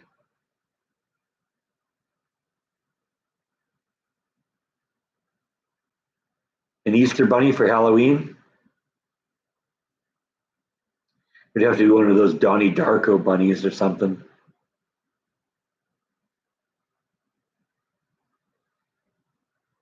No, that's a neat thing. I think part of the reason they chose to put the pool right there is because that's a spot where you get direct sunlight for from about 10 in the morning through the rest of the day. So it's good sunlight right there in that spot, and no trees blocking things out. So yeah, it'd be an ideal place for I think for a tree or four.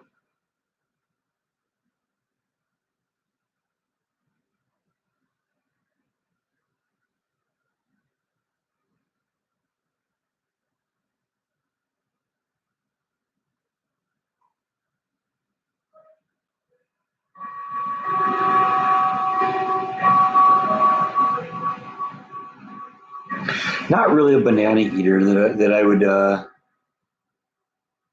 go and say, hey, let's grow some bananas. Like I said, it's probably going to be oranges, apples, peaches, and lemons. But I don't know. I'll see what's available when I get to that point.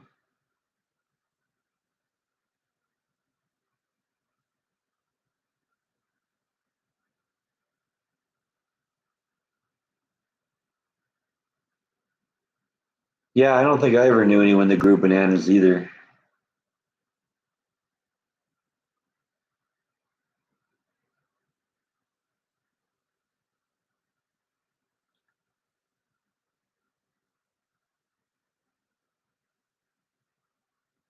Yeah, I can see cherries too, but cherries are another one of those things. It's like it's not very often I said, "Gee, I could really go for a bowl of cherries right now."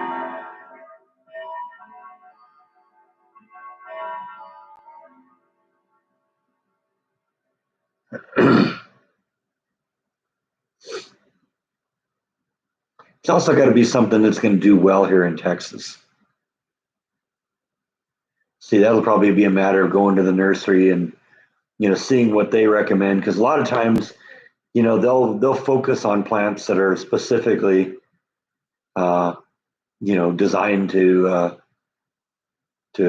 deal with Texas's weather extremes, both the hot and cold. Pomegranates, I've never been a fan of pomegranates to begin with. Likewise, avocados.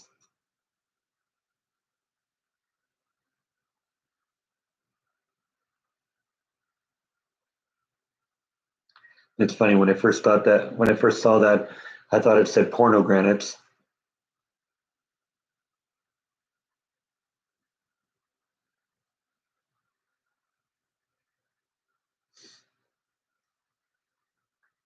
Grapes would be fun, but that's more of a vine kind of thing, I think, isn't it?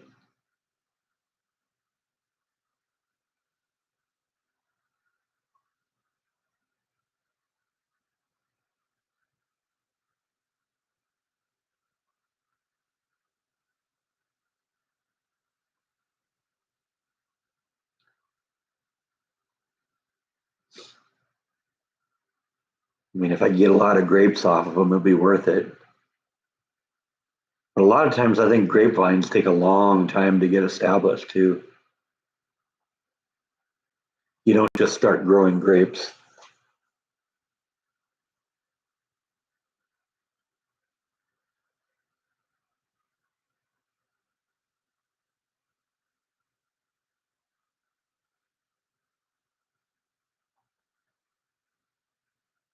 I've tried blackberries and blueberries a couple times, not had any luck with them.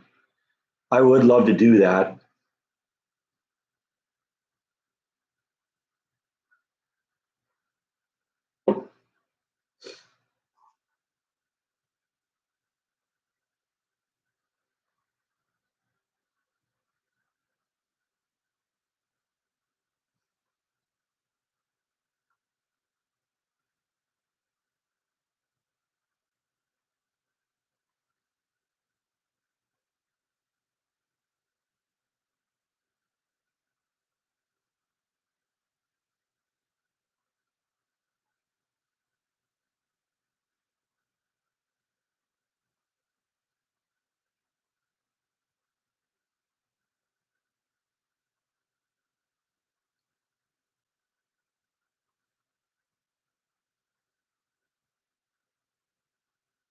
I don't know what all the limestone would do with the trees. I'd probably end up having to chip a whole bunch of it out of there. And I'm already thinking that if I'm going to do it, I'm going to have to build up the planter that has the trees in it because of that very issue.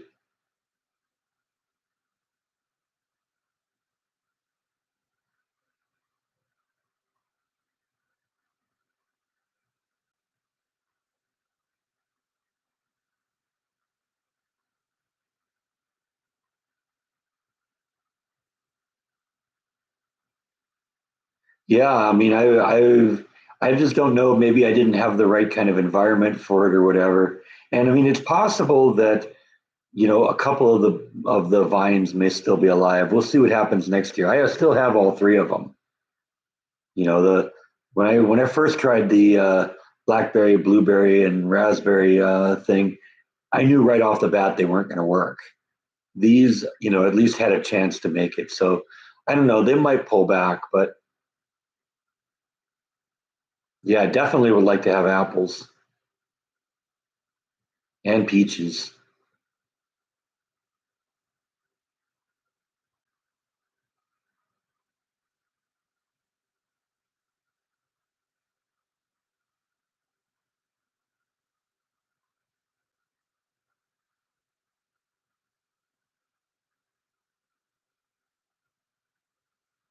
I've been looking for one of those, Darth. I just have not been able to find a taco tree.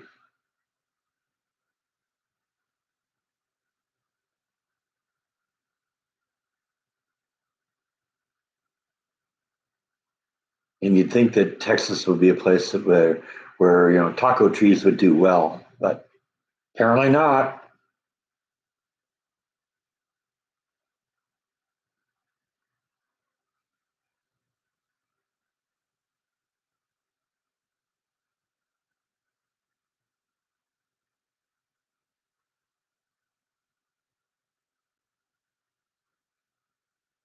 Well, and I've tried at least two of those things, Yvonne.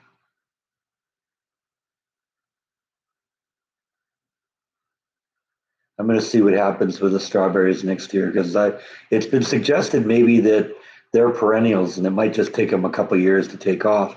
The plants are all alive; they just didn't produce anything this year. But yeah, peaches are my favorite. We had a peach tree when I was a kid, and uh, growing up, I love peaches right off the tree. They were yummy.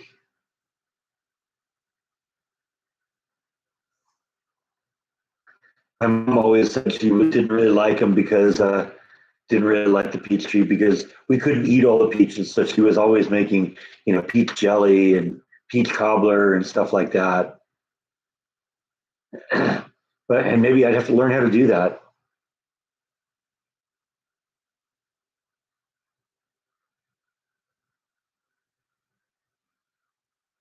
Olive tree would be fun too. Yeah, there we go. We need a quartz tree.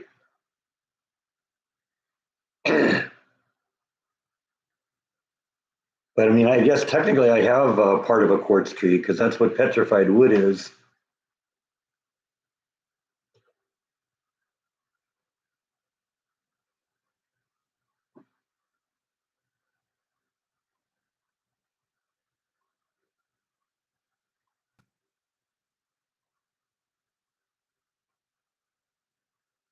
I haven't closed my mind to it, John. I could do something. It could be just like a little jacuzzi kind of thing, or I've seen even these inflatable pools that are, a little bigger than like inflatable pools you get for a kid. They're like 4 or 5 feet deep and maybe 10 feet in diameter.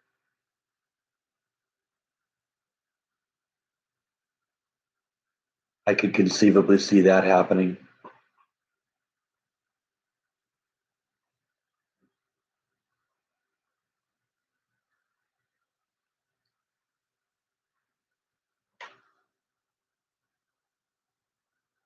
Yeah, I mean, peach jam, peach cobbler, canned peaches, all sorts of options. Peach ice cream. I mean, I know how well that worked. That went over last time. That was awesome. That was maybe some of the best ice cream I've ever had. I'd like to learn how to do canning too. That'd be a great subject for a vlog too.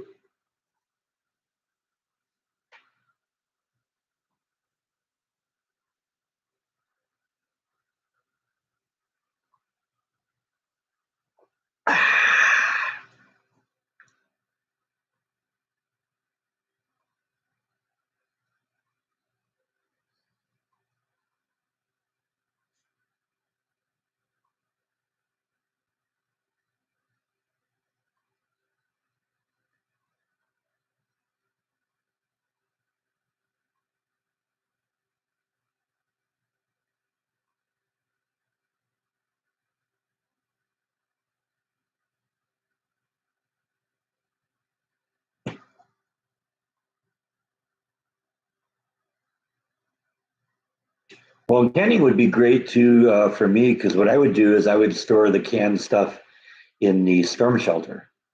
Then in a pinch, if I ever went in there, it's like I got food, and it's just me, so it's not like I need to have a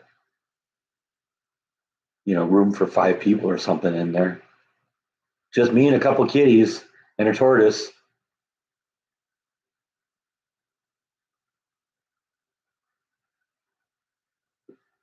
Yeah, I don't know enough about the um, canning to know what's necessary. Can I do that in the instant pot? Maybe.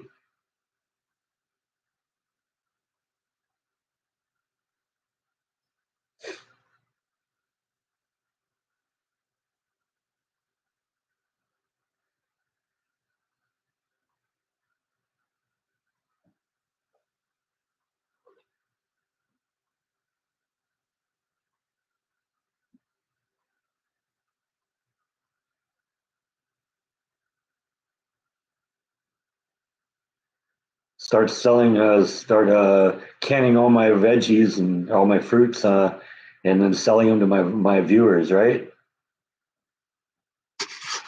Brex preserves, mouse preserves. That's it. Who wouldn't want that?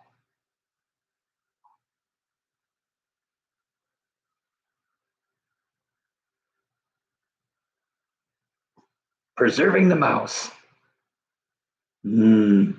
See, and then just as a joke, you'd have to put a mouse in one of them every once in a while.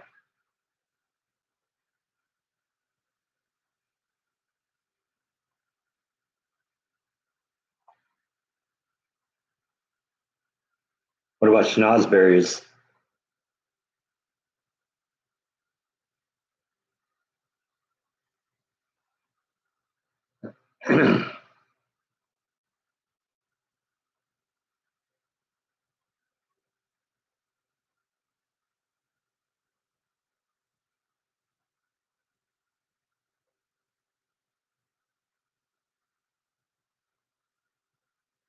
Thanks for stopping in, Darth. It was good talking to you as always.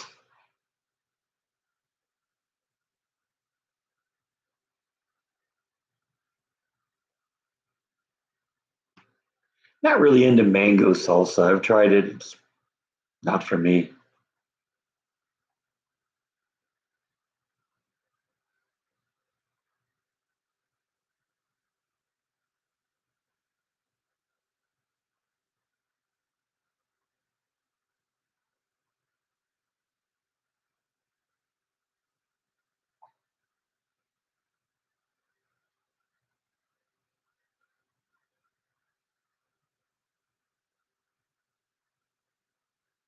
Pickled eyeballs. That sounds good. That's good eating.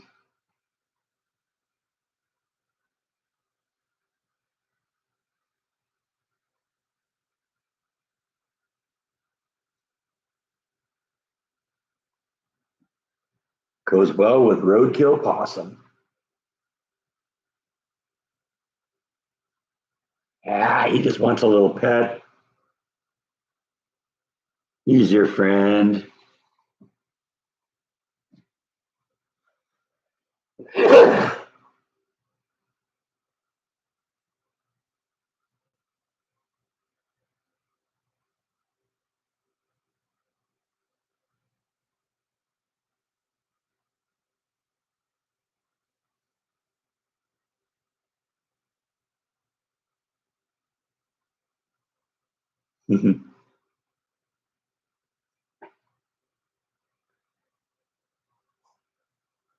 That would be a great display for Halloween at an optometrist.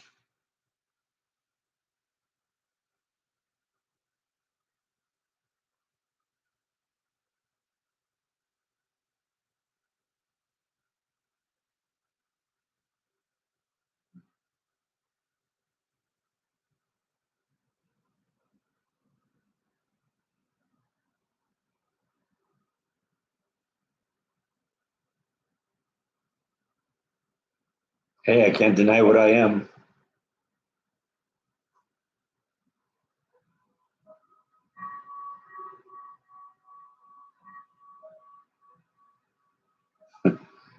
Yeah, I know the whole world ruining things because one person doesn't like it.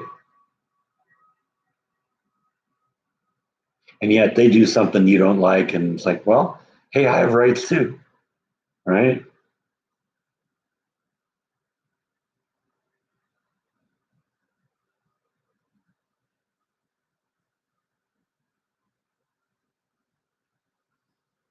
People have no sense of humor anymore.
Yeah, I know. It's something that would have made me laugh too.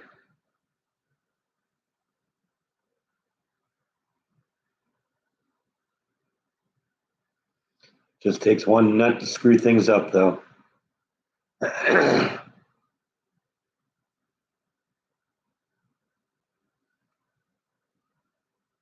One bad apple, if you will.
Yeah, a lot of times that's what that reveals, Gene.